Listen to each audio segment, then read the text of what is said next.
আসসালামু আলাইকুম। আজকে আপনাদের সাথে শেয়ার করতে যাচ্ছি কাঁচা আমের ভর্তা। এই গরমে সবাই কম বেশি কাঁচা আম পেয়ে থাকবেন। এই কাঁচা আমের ভর্তা একেকজন একেকভাবে খেতে পছন্দ করে। আজকে আমি আপনাদের সাথে শেয়ার করব আমি কিভাবে কাঁচা আমের ভর্তা মাখাই। প্রথমেই কাঁচা আমগুলোকে ভালোভাবে ধুয়ে নিব।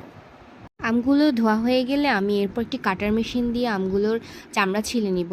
চামড়া ছিলে নেওয়ার পর আমি একটি গ্রেটার মেশিন দিয়ে এগুলো গ্রেট করে নিব।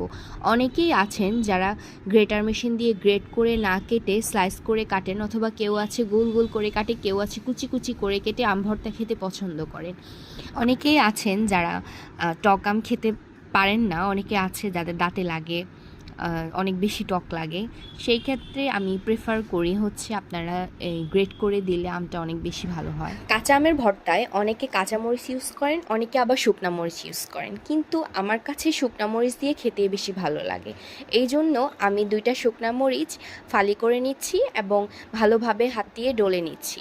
হাত দিয়ে ডলার পর শুকনো মরিচগুলো আমি কাঁচা আমের ভর্তায় দিয়ে দিব এবং এরপর একটু অল্প পরিমাণে লবণ দিব, তারপর চিনি দিব। কাঁচা আমের ভর্তায় গুঁড়ো দুধ দিলে আমার কাছে অনেক বেশি ভালো লাগে। যেহেতু এটা অনেক বেশি টক, তাই আমি এটাতে একটু গুঁড়ো দুধ ইউজ করেছি। চাইলে আপনারা এটা স্কিপ করতে পারেন। এখন আমি ভালোভাবে কাঁচা আমের ভর্তাটা মাখিয়ে নেব। মাখিয়ে নেওয়ার পর দেখুন কত লোভনীয় লাগছে।